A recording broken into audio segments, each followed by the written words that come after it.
Good morning. आज हम बात करने वाले हैं पेनलेस डिलीवरी के बारे में। क्या पेनलेस डिलीवरी संभव है? जब कोई भी लड़की प्रेग्नेंट होती है तो उसके दिमाग में सबसे पहले ये सवाल आता है कि डिलीवरी सिजेरियन होगी या नॉर्मल डिलीवरी होगी।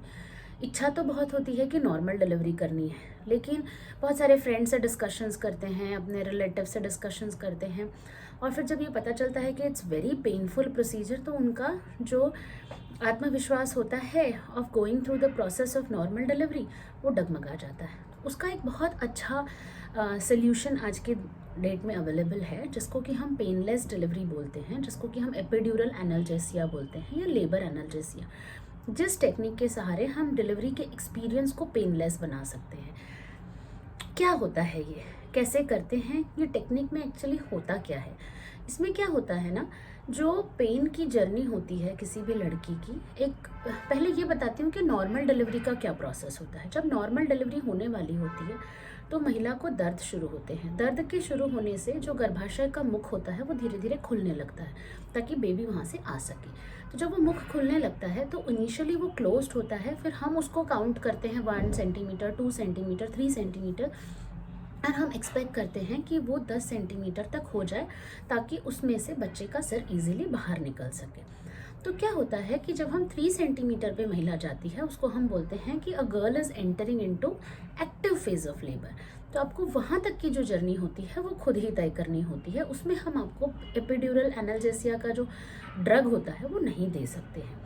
तो जब आप एक्टिव फेज में एंटर हो जाते हैं, जब आप 3 सेंटीमीटर्स डायलेट हो जाते हैं, उस समय पर हम क्या करते हैं, आपको या तो ओटी में लेते हैं या किसी के लेबर रूम में अगर सुविधा उपलब्ध है तो हम वहाँ पर वो प्रोसीजर कर सकते हैं। इसमें जो हमारे एनेस्थीसिया के जो डॉक्टर्स होते हैं, एनेस्थीसियोलॉजिस्ट, जो कि आपको सिजेरियन के समय पर भी एनेस्थीसिया देते हैं, वो आपको अच्छे से मॉनिटर करते हैं। सबसे पहले उसमें आपका पल्स, बीपी और सारे डिटेल में वाइटल्स देखे जाते हैं।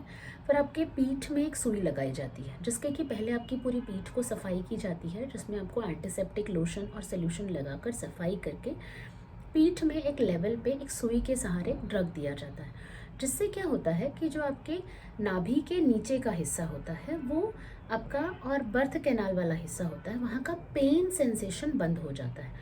क्योंकि जो पेन सेंसेशन कैरी करने वाली नर्व्स होती हैं, हम सिर्फ उसी को सुन्न करते हैं। बाकी का जो सेंसेशन होता है, जिसको कि हम मोटर सेंसेशन बोलते हैं, जो कि प्रेशर सेंसेशन होता है, जिससे कि आपको ये प्रेशर फीलिंग होता है और आपको पुश करने की इच्छा होती है, वो हम सेंसिटाइज नहीं करते हैं, एनेस्थेटाइज नहीं करते हैं। तो इससे क्या होता है कि आपको पुश करने का सेंसेशन तो होता है लेकिन पेन महसूस नहीं होता।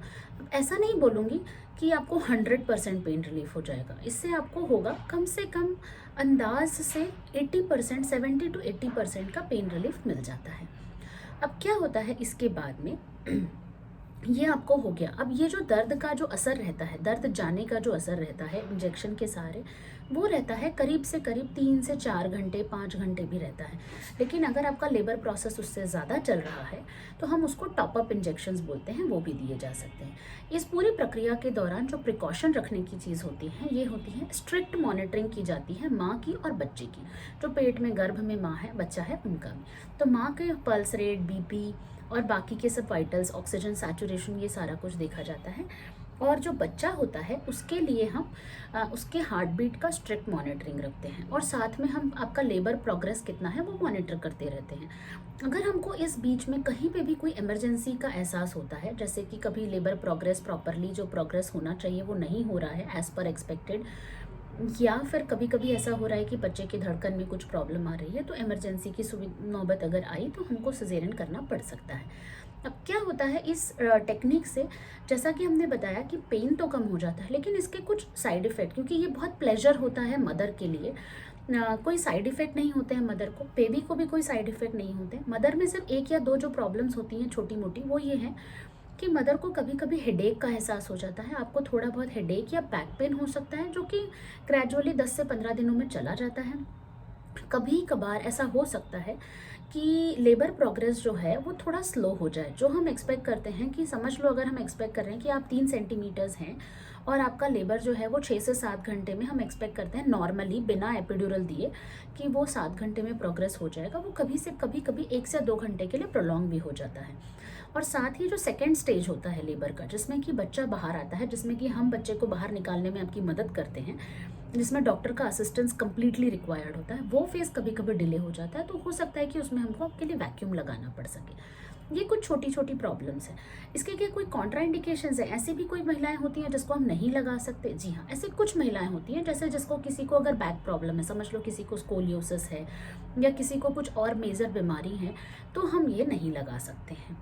इसके अलावा इसके कोई मेजर साइड इफ़ेक्ट्स नहीं हैं, कोई मेजर कॉन्ट्रा इंडिकेशंस भी नहीं हैं।